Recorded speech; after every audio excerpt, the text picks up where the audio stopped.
एक याबाबत स्पष्ट करू इच्छितो, या मुंबई महापालिकेचा कारभार कसा चालावा या बाबतीत आमच्या काही भूमिका अगदी स्पष्ट आहे। या महापालिकेमध्ये आत्तापर्यंत प्रशासन ज्या पद्धतीनं काम करत होतं, ज्यांच्या सूचनांवर काम करत होतं, त्यांनी सूचना दिल्या असतील, हा भूतकाळ होता। यापुढे महापालिकेचा कारभार स्वच्छ व्हावा यासाठी आम्ही प्रामाणिकपणे काम करतोय। विषय रक्तपेढ्यांचा आणि हा विषय आला तर मी एक बाब स्पष्ट करू इच्छितो।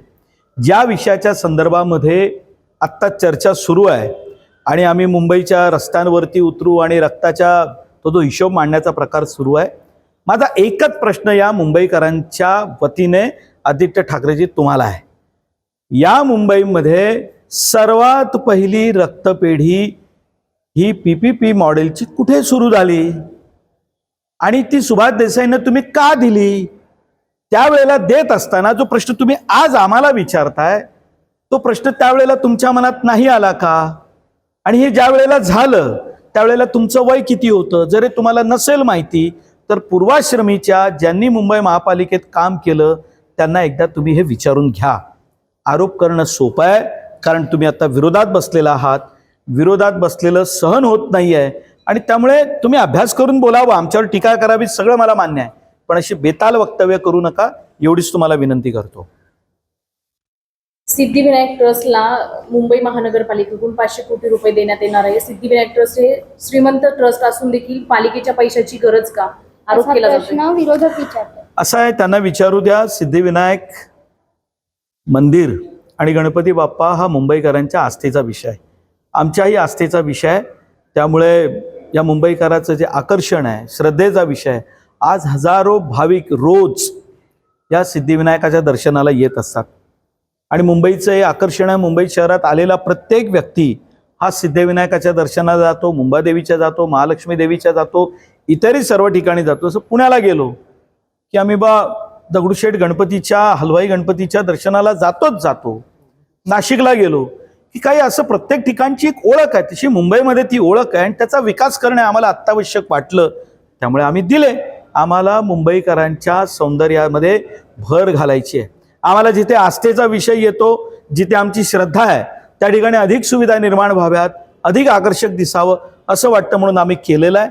तुमचा बघायचा दृष्टिकोन तसा असेल, आमचा दृष्टिकोन हा श्रद्धेचा आहे आणि श्रद्धेबरोबर येणाऱ्या भाविकांना तिथे सुविधा उपलब्ध कराव्या हा आहे। 50 खोके देण्याच्या उद्देशाने ही जे काही निधी आहे हा दिला जातोय, तो वेगळ्या मार्गाने, वेगवेगळ्या प्रकारच्या मार्गाने दिला जातोय असा थेट मनसेकडून आरोप होतोय। ठीक आहे, मनसेने आरोप करावेत। 50 खोके हा जो आरोप आहे हा फार गमतीचा भाग आहे। हे 50 खोके हे त्याही वेळेला होतं ज्या वेळेला ते त्यांच्या सोबत नव्हते। त्याही वेळेला त्यांची वक्तव्य तुम्ही तपासून बघितली तर तुमच्या लक्षात येईल। आज ते त्यांच्या सोबत गेल्यानंतर ते 50 खोक्यांची चर्चा करतायत।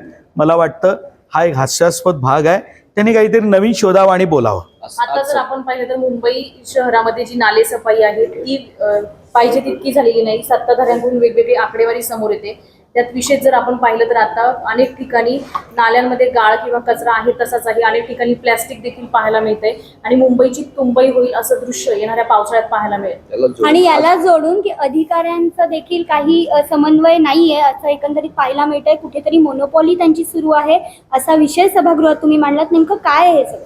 बघा, असं आहे की मी आज सभागृहात स्थायी समितीच्या बैठकीमध्ये हा विषय मांडत असताना अधिकाऱ्यांची काय पद्धतीने मोनोपॉली सुरू आहे, त्यांचं कशा पद्धतीने ते साखळीने कंत्राटदारांना मदत करतात, कसा नवीन कंत्राटदार यामध्ये येऊ नये म्हणून सगळं कारवाई चालते हे मी विस्तृतपणे मांडलेलं आहे।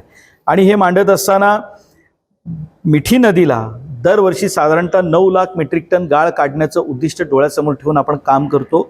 आम्ही मिठी नदीचा पूर्ण दौरा केला, जवळपास 1 महिनाभर आम्ही स्वतः सर्व नाल्यांची साफसफाईची स्वतः पाहणी करतोय, रस्त्यावर आहोत। पण ठिकठिकाणी आम्ही जे बघतोय की नाले हे प्लास्टिकने भरलेले आहेत, प्लास्टिकचा गाळ त्याच्यामध्ये पडलेला आहे आणि वर्षभर जी सफाई करणं म्हणजे पावसाळ्याच्या काळात 80%, पावसाळ्याच्या नंतर 10% आणि पावसाळ्यापूर्वी 10% सफाई करणं हे अपेक्षित असताना ही सफाई होत नाही। मग हा पैसा जातो कुठे? पावसाळ्याच्या नंतर 10%चे जे आपण पैसे देतो ते कुठे जातात? पावसाळ्याच्या पूर्वी 10% सफाई करायचे त्याचे पैसे कुठे जातात? आणि ही सफाई झाली म्हणून जे अहवाल देतात त्या अधिकाऱ्यांची कारवाई आपण काय करणार आहोत? हे अधिकाऱ्यांच्या संगनमताशिवाय हा घोळ होणं शक्य नाही. आणि या मुंबई शहरामध्ये यावर्षी आपण बघू शकतो वास्तविकरित्या नालेसफाई करावी लागेल म्हणून अनेकांनी या नालेसफाईच्या कंत्राटापासून पळ काढला. अनेकांनी यामध्ये भागच घेतला नाही. पण तरीही ज्यांनी भाग घेतला त्यांनी कशा पद्धतीनं नालेसफाई केली आम्ही स्वतः जमिनीवर उतरून पाहतोय.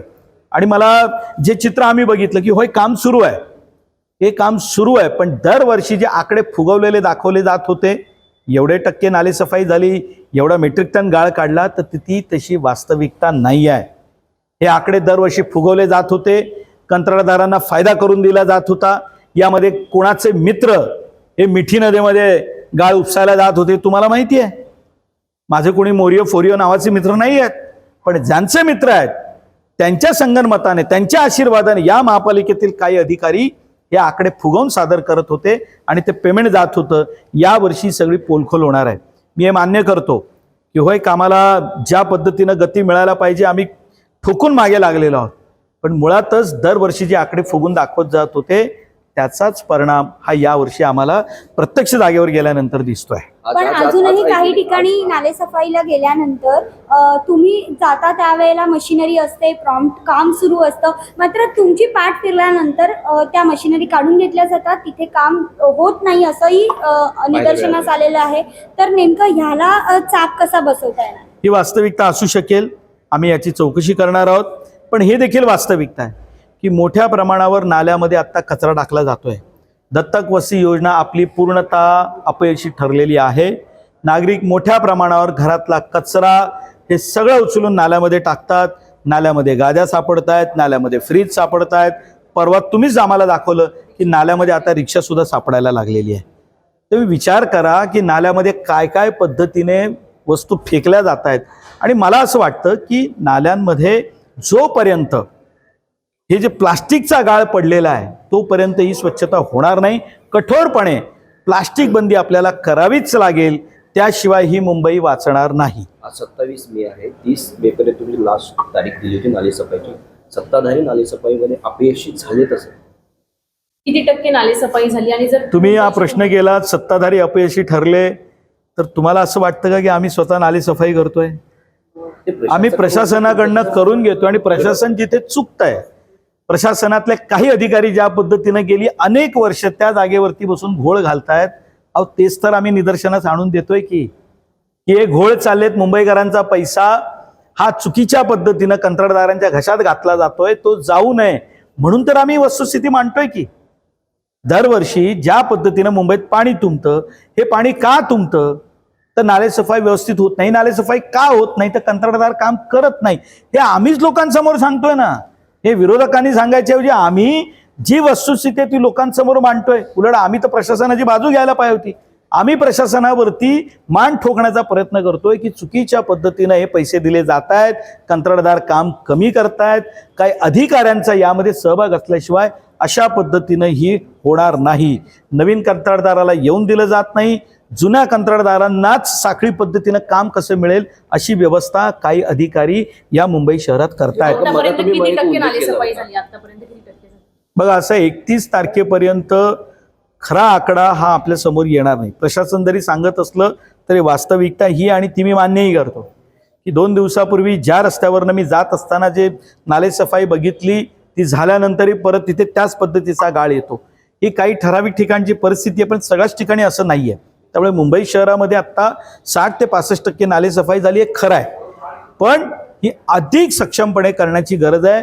मिठी नदीचा विषय म्हणाल तर मिठी नदीच्या आत्तासुद्धा किनाऱ्यालगत ज्या पद्धतीनं बांधकामं उभं राहत आहेत, ज्या पद्धतीने तिथनं डम्पिंग प्लास्टिकचा कचरा मिठी नदीत टाकला जातोय हे अत्यंत दुर्दैवी आहे. महापालिकेचे अधिकारी प्रत्यक्ष जागेवर जात नाहीत हा माझा स्पष्टपणे आरोप आहे. बांधकाम क्षेत्राला सांगितलं जातं, HWDचे अधिकारी म्हणतात ते बिल्डिंग फॅक्टरीचं काम आहे, बिल्डिंग फॅक्टरीचे अधिकारी म्हणतात ते कलेक्टरचं काम आहे, कलेक्टरचे अधिकारी म्हणतात ते वन खात्याचं काम आहे. या मुंबई शहराला या पद्धतीनं पुढे काम करता येणार नाही. जी जबाबदारी आमची आहे ती मुंबई महापालिकेला पार पाडावीच लागेल. बघा तुम्ही मोनोपोलीचा उल्लेख केला, काही अधिकारी याच्यामध्ये आहेत, या तशा अधिकाऱ्यांना दोषी ठरवून काही कारवाई करण्यात येणार? करणारच. आत्ता जर मी एवढ्या गोष्टी सांगत असेल तर लक्षात घ्या माझ्याकडे काय काय माहिती असेल. त्यामुळे भविष्यामध्ये या अधिकाऱ्यांना फॉर असणाऱ्या कंत्राटदारांना फॉर असणाऱ्या अधिकाऱ्यांवर नक्कीच कारवाई केली जाईल, नक्की. आणि तुम्ही बघत असाल महापालिकेमध्ये अनेकांनी सांगितलं की आमच्यामुळे झालं, 1000 ते 1500 कोटी रुपयाचे प्रस्ताव हे आम्ही परत पाठवलेत. आम्ही प्रशासनाकडे स्पष्टीकरण मागितलं. या प्रस्तावाच्या बाबतीत आम्हाला स्पष्टता नाही, आमच्या काही शंका आहेत. हा प्रस्ताव कसा आला, याची मूळ कारणं काय, कोण करणार, अधिक स्पष्टता हवी, म्हणून आम्ही स्थायी समितीतनं प्रस्ताव परत पाठवले ना. आम्ही काय पास करण्याचं काम नाही केलं. अगदी त्याच पद्धतीनं या नालेसफाईमध्ये कंत्राटदारांना फॉर असणाऱ्या अधिकाऱ्यांची नक्की आम्ही चौकशी करणार. पोईसर नालेसफाईमध्ये हातचालाकी चालू आहे. काल का झाले फोन करणाऱ्यांनी 17 डंपर 6 तासामध्ये गाव उपसला 300 टन, त्याचा असा दावा आहे. शक्य आहे कधी? आम्ही चौकशी करू. तुम्ही आता सांगितलंय तर चौकशी करू. आणि मी तुम्हाला म्हणालो यावर्षी ही हातचलाकी करता येणार नाही. आम्ही स्वतः जमिनीवरती आहोत.